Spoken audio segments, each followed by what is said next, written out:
If you've got a desire to build a brand and a profile that might go beyond your business, give you opportunities to help you get on podcasts or speak at conferences, you may need a media kit. You'll also need one if you're looking for PR opportunities or times to be in the media for some hopefully good reason. A media kit is a PDF document plus some existing collateral that you can have ready when you need it if someone needs information about you.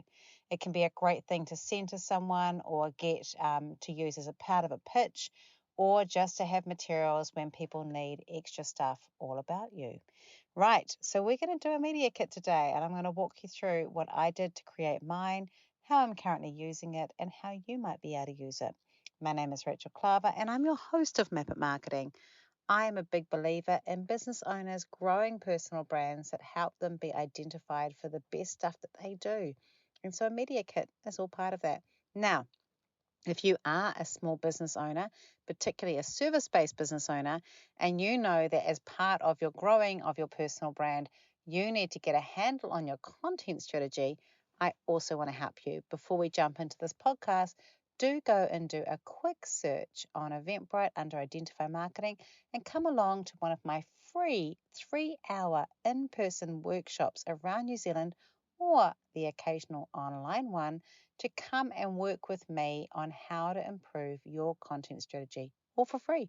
I'd love to meet you too. Just remember, I can feel a little bit weird if you come up and tell me you listen to the podcast. I get a bit shy, but I love it. So come and do it. So at least I know that that's where you've come from. And otherwise, let's get media kitting, hey? Let's work through what you need and how you're going to create one for your small business and you. Welcome. This is Map Marketing, and I am your host, Rachel Klaver. I love helping small business owners become more confident and more capable with their marketing. So this podcast is all here to help you do just that. It's me and the help of some great guests helping you learn new skills, new strategies, and ideas. Let's jump in and get started. Welcome to the Map It Marketing Podcast. I'm your host, Rachel Klaver, and let me just tell you, it's been a mission to record this episode today.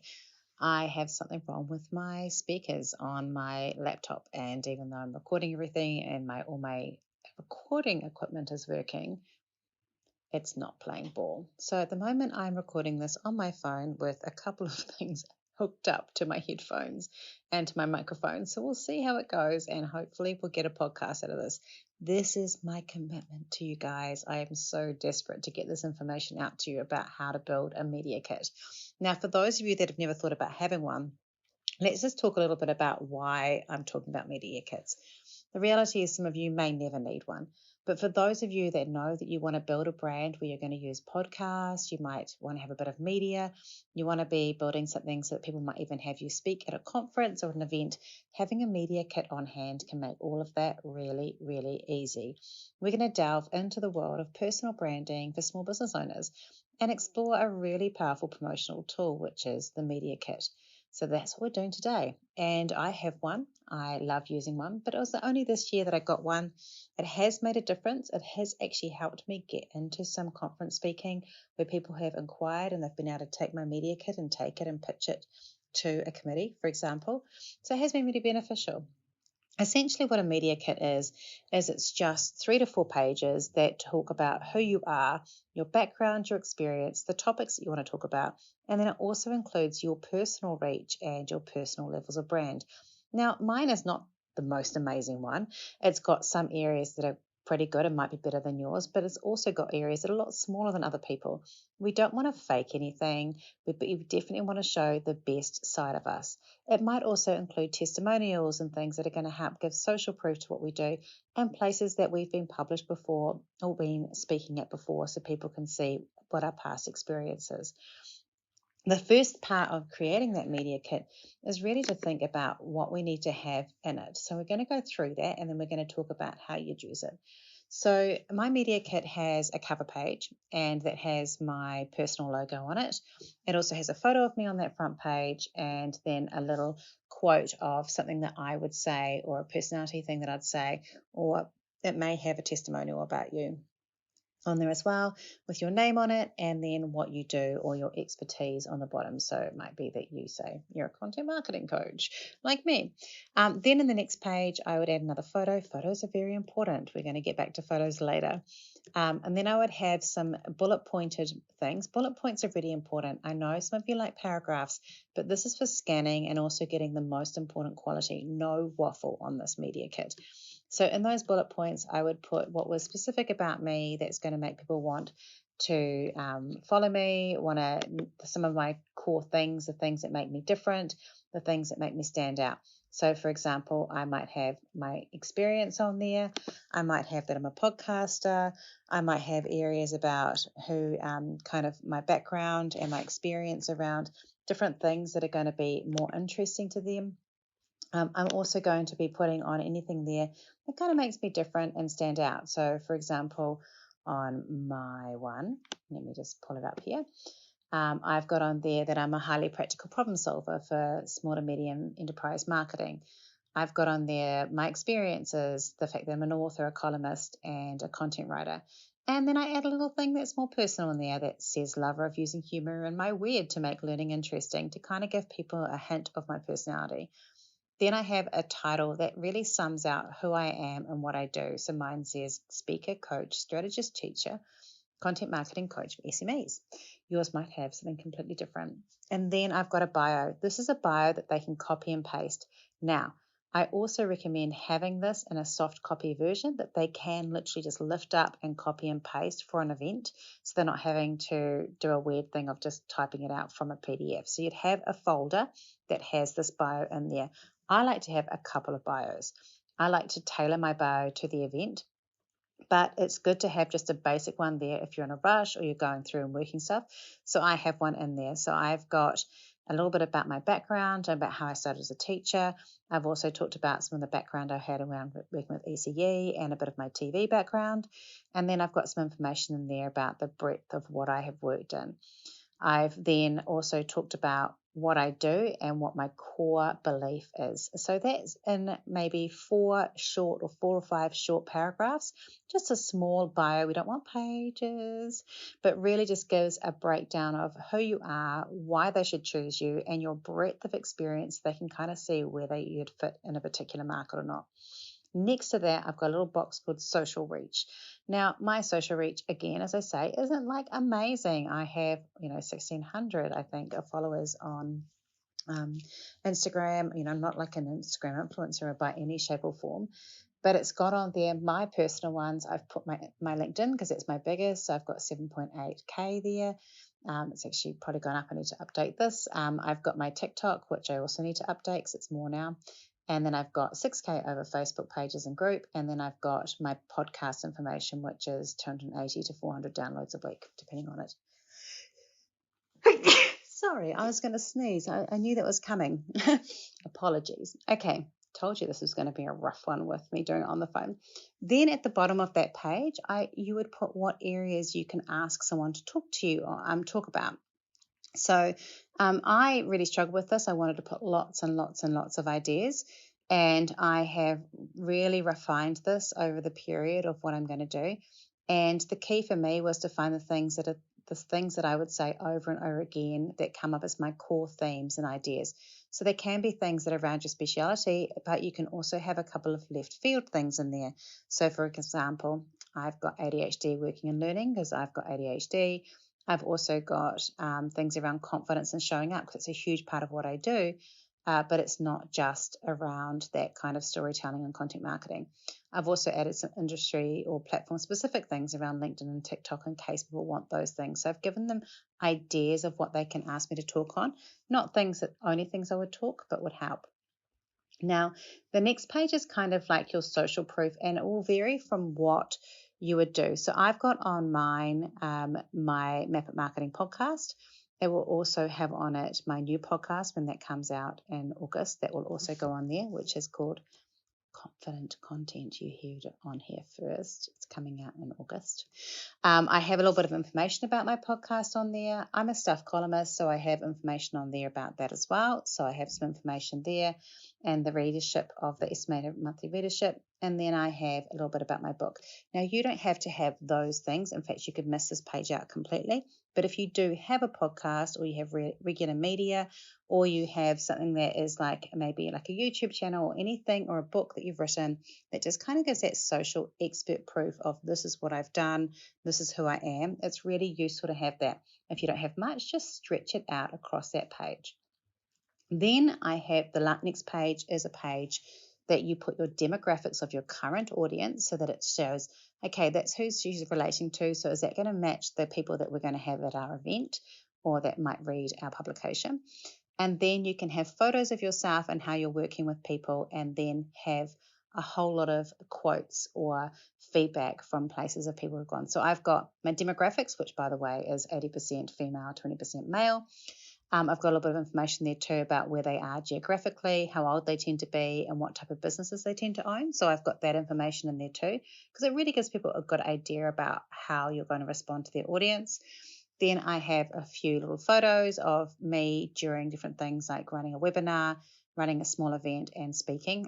That one happens to be me in a road goon costume. And then I've got three testimonials. So you can put your testimonials. You can put more than 3 testimonials if you want. Because I have those other pages, I had these on there as well. And then after that, I have where I've also been featured in the past. So I've got my staff column on there, but I've also put other podcasts, other places that have been put, and that can really also help build that area of, oh, this person's already been in those places, they've already been on the project or news talks. I've got those ones on there plus these other places, and that's going to be useful for going, okay, if these people, I recognize those names, if they thought she was good enough, then I'm going to use her. Obviously, as you start, you won't have those, but it's really good just to show off a bit and put those in there. Now, when we've got that media kit, I want you to put it in a folder. I made one on Canva.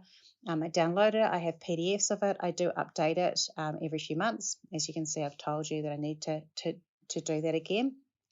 And then what I would do is I have that in a folder with a couple of print ready photos that I would use. They would be like landscaped photos and portrait, but landscape are really good for media. Make sure that they're good print quality photos. I need to do some more. I've got that booked coming up in August. So I would do that. I would have those bio options in soft copy, so I can just copy and paste it or give it to them so they can copy and paste it in a doc. I would have the media kit as a PDF. And then I might have other things in there too. So there might be like a sample video of me speaking or things like that as I build up and I work, or maybe a little excerpt of me being in a podcast, or links of podcasts if they want to listen to them, which I don't think many people would. But you can basically make like a little media kit folder and add those in. When we've got all those things in there, and we make sure that we've articulated through it our values, so make sure that your values are really clear through it. Make sure that those things that you really can speak to with confidence that set you apart are the things that you've talked about. And then make sure that your visuals on the media kit all follow your branding, your look and feel, that your photos also show that, your colors and everything identify with your brand identity is really key. And then make sure that you've got that demographic information on there, including the testimonials, success stories, and you might even put a case study on there if you want, just to show value to people who might want to use you in a material, give you a bit of background, have you on a podcast, or have you speaking at a conference. It is a really good thing. I have won places on podcasts, and I have won places speaking gigs with conferences this year by having a media kit and sending it to them, pitching myself to them, and then saying, hey, these are the areas, doing obviously a custom build thing, but they're having that as a print. It has worked. And then having the follow-up information has also been really useful as well. When you've finished your media kit, you can obviously email it and use it for pitching. If someone asks you to speak, you can send them your media kit. I also have it on my Instagram story, so I have it as something that people can look at on there. I have it as a downloadable link in my bio. I have it as a downloadable link on my rachelklaver.com site. And so I've got that, and you're very welcome to go and grab it, by the way. If you'd like to use it as a template or as an idea, you can do that. But it really helps build that profile and build trust with your ideal audience. The other thing that's really important is to make sure you've got clear contact information in it. So it's got a contact email. The best way for you to get hold of is really important to have in there. So to make sure that people have got a cool understanding of how just to get hold of you if they want to book you for anything. I also would make sure that you've got those. If you are someone who's speaking a lot, you can obviously load up images on a page on your website and have those linked there with your media kit and other materials. So you can just send a link to that and it's got everything for people who need it. That could be a hidden page that you've only got a link to, and that can be another way of doing it, because then you can have all the downloadable files and things like that on there. This has been quite a short podcast, partly because of my technical issues today, but I hope this has helped you think about, do you need to have a media kit? And if you do, what would go in it? Again, you can go and find mine on rachelklaver.com, download my media kit and use that as a template, or just start from scratch. And I would love to know if you're going to use one. Come along and be part of our Map It Marketing group. I'll pop actually in there when this comes out. I'll pop into the Map It Marketing Facebook group a Canva template that you can use to create your own one if you'd like it. It will be in there, so you can come along. It'll be in there and you can download that and have a go yourself. Otherwise, catch you next week with a special guest that's going to help us with our marketing. So what's the verdict? Are you going to create your own media kit? Are you going to give it a go and maybe get some things together? Or even just if you get some photos ready to send to people in a high definition that make you look good, that are horizontal instead of vertical and people can use in your media, plus some ideas around what you do and your reach and who you could talk to, and maybe have a few ideas of topics that you want to be known for. That is a great start. Right, for those of you that are media kitting, good luck getting that together.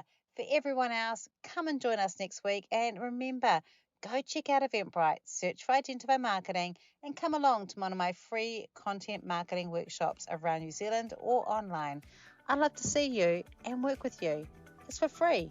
So come along. Come on. I want to see you there.